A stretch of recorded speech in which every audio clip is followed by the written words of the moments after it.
Recently আমি একটা ছোট্ট ভিডিও দেখলাম ফেসবুকে, খুব বেশি এটা ভাইরাল, যে কোনো একজন মেয়ে আর্মির সঙ্গে, সেনাবাহিনীর সঙ্গে খুব বেশি তর্ক করছে, মানে যা তা ব্যবহার। একটা সেনাবাহিনীর যে দেশের জন্য কাজ করে তার একটা সম্মান আমাদের হৃদয়ে আছে না নেই? সেনাবাহিনী হচ্ছে আমাদের দেশের গর্ব, জাতির গর্ব। আমাদের দেশ রক্ষায় তারা সবচাইতে বেশি এগিয়ে, ঠিক কিনা বলেন? তারাই হচ্ছে প্রকৃতপক্ষে দেশপ্রেমিক যুবক ভাইরা। আমার কাছে এই ভিডিওতে কিছু শিক্ষা আমার মাথায় আসছে, আমি জাস্ট লেসনগুলো শেয়ার করব এবং আমরা ট্রাই করব যেন আমরা এই শিক্ষাটা আগামীতে অ্যাপ্লাই করতে পারি। রাজি আছেন তো ইনশাআল্লাহ? ফার্স্ট অফ অল, আমি কোনো মেয়েকে অসম্মান দিয়ে কথা বলছি না এবং বলি না। প্রত্যেকটা মেয়ে, চাই সে খারাপ হোক কিংবা ভালো হোক, সম্মান দিলে কি হয়, একজন খারাপ মানুষও কিন্তু ভালো হয়ে যায়, ঠিক কিনা বলেন? আর কোনো একটা মানুষে গালি দিলে, বাজে ব্যবহার করলে, একের পরে এক বাজে শব্দ ইউজ করলে একটা ভালো মানুষও একটা সময় খারাপ হয়ে যেতে পারে, ঠিক কিনা বলেন যুবক ভাইরা? প্রথম কথা হচ্ছে, মেয়েটার ব্যবহারটা কখনোই ওইখানে এরকম হওয়া দরকার ছিল না। আসলে সমস্যাটা কোথায় জানেন? সমস্যাটা হচ্ছে ফ্যামিলি শিক্ষা। পারিবারিক শিক্ষা না থাকলে কোনো ছেলে কিংবা কোনো মেয়ে কোথায় কেমন ব্যবহার করতে হয় সে আসলে বুঝে ওঠে না। দেখবেন এলাকাতে অনেক যুবকরা আছে, মাইন্ড করবেন না, কাউকে আমি মিন করে বলছি না, দেখবেন মোড়ের উপরে বাবার বয়সী মানুষ বসে আছে তার সামনে, চায়ের দোকানে বসে পায়ের উপর পা তুলে বিড়ি টানে, সিগারেট খায়। আছে না নাই? বলেন আছে না নাই? কারণ কি? ফ্যামিলি শিক্ষার অভাব। কোরআনে আল্লাহ তাআলা বলেছেন, ইয়া আইয়ুহাল্লাযীনা আমানু কু আনফুসাকুম ওয়া আহলিকুম নারা, হে ঈমানদাররা, নিজেকে জাহান্নাম থেকে বাঁচাও, and protect your family also, পরিবারকেও বাঁচাও। নিজে বাঁচলে হবে না, পরিবারকে বাঁচাবার দরকার আছে না নাই? আজকে এমপির ছেলে, মেয়রের ছেলে, মন্ত্রীর ছেলে নষ্ট, গাঁজা খায়, মদ খায়।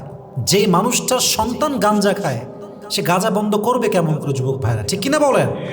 ফ্যামিলি শিক্ষা রাখবে। প্রত্যেকটা মেয়ের ফ্যামিলি শিক্ষা থাকলে সে কোথায় কেমন বিহেভ করতে হয়, কোথায় কেমন কথা বলতে হয়, তবেই সে বুঝতে পারবে ইনশাআল্লাহ। বলেন ইনশাআল্লাহ। 2 নাম্বার শিক্ষা হচ্ছে, জ্ঞানীরা কখনো তর্কে জড়ায় না। জ্ঞানীরা কখনো কি করে না? তর্কে জড়ায় না। আর যারা মূর্খ তারা কথায় কথায় তর্ক করে। দেখবেন কিছু লোক গায়ে এসে তর্ক করে, মানে গায়ে পড়ে, এরকম আছে না নাই? মানে আমি চাচ্ছি না ঝগড়া করবো, মানে আমি চুপচাপ, কাম কুল ডাউন, বাট আমার প্রতিপক্ষ যে, সে এমন একটা রিয়াক্ট করছে, একদম আমার উপরে ঝাঁপায় পড়তেছে, সে হচ্ছে মূর্খ। আমি চুপ, আমি হচ্ছি জ্ঞানী। কারণ যে জ্ঞানী সে কখন তর্ক করতে পারে। নাম্বার 3, এটা কিন্তু খুব জরুরি যুবক ভাইয়ের। আচ্ছা, আমাদের সাংসারিক জীবন সুখী হোক, আমরা চাই কি চাই না? আমাদের একটা সুন্দর সন্তান হোক, বাচ্চা হোক, আমরা সারাটা জীবন ভালো থাকি, বউ নিয়ে, স্বামী নিয়ে, আমরা সবাই চাই কি চাই না? প্রত্যেকটা মেয়ের স্বপ্ন, আমি আমার স্বামীর সঙ্গে আজীবন সুন্দর জীবন কাটাবো। প্রত্যেকটা পুরুষের স্বপ্ন, বউয়ের সঙ্গে আমি আজীবন সুন্দর ব্যবহার করে আজীবন কাটাই দেব। এরকম স্বপ্ন আমাদের আছে না যুবক ভাইয়েরা? দেখেন, মূল নিয়মটা কিন্তু এখান থেকে আপনাকে শিখতে হবে। খেয়াল করবেন যে মেয়েটা ক্যাপ্টেন আশিকের উপরে এমনভাবে চড়াও, বলতে আছে, গড় করে বলতে আছে, আর সে চুপ, স্থির, শুনতেছে। যা বলবেন শুনবো, কোনো প্রতিবাদ নাই, ওভার রিয়াক্ট নাই। যদি এই উসুলটা আমরা আমাদের পরিবারে অ্যাপ্লাই করতে পারি, যে বউ চিল্লাচ্ছে একেবারে, আদা নাই, মরিচ নাই, পেঁয়াজ নাই, এইটা নাই, সেটা নাই, তো বিয়ে করে ভুলে যা, এখান থেকে যা, এরকম আমরা বললাম কথার কথা, বা আমি বললাম, আপনি বললাম, বলেন তো সংসারটা কি আর সুখী হবে যুবক ভাইরা? ওই সময় যদি আপনি চুপ থাকেন ক্যাপ্টেন আশিকের মতো, একদম ঠিক আছে, জি, ইয়েস, ওকে ওকে, যদি এই রিয়াক্ট করতে পারেন, আপনার সংসারকে সুখী করবে একজন, তিনি কে? Don't overreact. সিচুয়েশন যেমন, আপনার বিহেভিয়ার হবে তেমন, আপনার বিহেভটা হবে তেমন, অবস্থান যেমন, ব্যবহার হবে তেমন। রাজি আছেন তো ইনশাআল্লাহ? তবে হ্যাঁ, সব পুরুষ কিন্তু নারীর কথা চুপচাপ শুনতে চায় না। এর একটা বড় কারণ আছে, আমার জায়গা থেকে আমি বলছি। দেখুন, পুরুষ সে নারীর কথা শুনতে পছন্দ করে যাকে সে আসলে ভালোবাসে, যাকে সে আসলে ফিল করে, যাকে সে উত্তম চরিত্রবান স্ত্রী মনে করে। এখন স্বামী যদি জানে আমার বউয়ের চরিত্র 1 নম্বরের খারাপ, নষ্টা এক নাম্বার।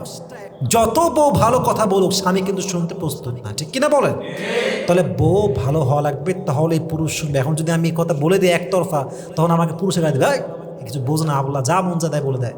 ব্যাপারটা হচ্ছে দুই পক্ষকে সমান ভালো হওয়া লাগবে। আল্লাহ তৌফিক দান করুক, সকলেই পড়ে না আমিন। 4 নাম্বার কথা বলে শেষ করছি, সেটা হচ্ছে ধৈর্য লাগবে। আপনার সঙ্গে কেউ চিল্লাচ্ছে, একদম সেই লেভেলের চিৎকার করছে, আপনি চুপ থাকেন, স্থির থাকেন। কয় মিনিট বলবে? 2 মিনিট, আচ্ছা 3 মিনিট, আচ্ছা 10 মিনিট বললো, কিন্তু আপনি ওভার রিঅ্যাক্ট করছেন, একদম সবরে চুপচাপ আছেন। দেখবেন যে সেই মানুষটাই একটু পরে আপনাকে সরি বলতে বাধ্য হবে, ঠিক কিনা বলেন? এখানেও তাই ঘটছে। মেয়েটা যতই খারাপ হোক, যখন সে বুঝতে পেরেছে যে আমার এত কথার পরেও আর্মি কোনো জবাব দিচ্ছে না আমাকে, তারা ভদ্র ছিল, ভদ্রই আছে, সে মাফ চাইছে, লাইভ এসে সে মাফ চাইছে। কারণ কি? যদি আপনি ধৈর্যশীল হন প্রতিপক্ষের ব্যাপারে, দেখবেন যে আপনার শত্রুও আপনার বন্ধু হয়ে যাবে, ঠিক কিনা বলেন? কান্নাহু ওয়ালিয়ুন হামিম।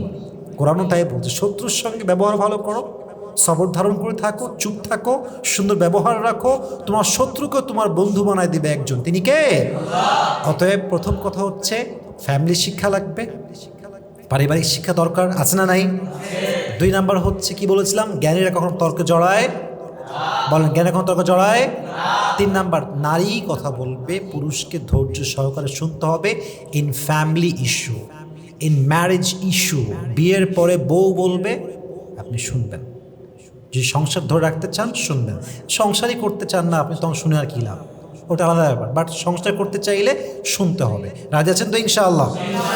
সর্বশেষ কথা, যে কোনো সিচুয়েশন আমার লাইফে আসুক, যা হয়ে যাক, যত যাই হয়ে যাক, আই উইল বি পেশেন্ট। তারিক জামিল একটা কথা বারবার বলেন, আমার বক্তব্য লম্বা হচ্ছে, I am so sorry for that, but এটা আমাকে বলতে হবে। উনি বারবার বলেন कि सबर ऐसे करो कि कभी तुम्हें ये कहने की ज़रूरत ना हो कि मैं और कितना सब्र करूं। सब्र की भी तो एक हद होती है ना, इसकी भी तो एक लिमिटेशन है ना, ये टूट गया, ये भी मत कहो, ये कहो कि जब तक होता रहेगा तब तक मैं साबिर रहूँगा। बोलन सबाई इंशाअल्लाह। ওনার কথার মানে হচ্ছে যে ধৈর্য এত বেশি ধারণ করবা যে কখনো এটা বলবাই না যে আর কত ধৈর্য। আরে ভাই, সবরতার লেভেল আছে ভাই। আমরা মাঝে মাঝে বলে দেখবেন যে ধৈর্যের তো একটা সীমা আছে, আর কত, এটা বলা ঠিক না। যে প্রকৃত পক্ষের ধৈর্যশীল, সে এত ধৈর্য ধারণ করবে যে কোনো অবস্থাতেই ভাঙতে পারে না। আমাদেরকে সেই লেভেলের ধৈর্যশীল হওয়ার তৌফিক দান করুক। আমরা সকলে পড়ছি আমিন। ওয়া আখির দাওয়ানা আলহামদুলিল্লাহি রাব্বিল আলামিন। আসসালামু আলাইকুম ওয়া রাহমাতুল্লাহি ওয়া বারাকাতুহু।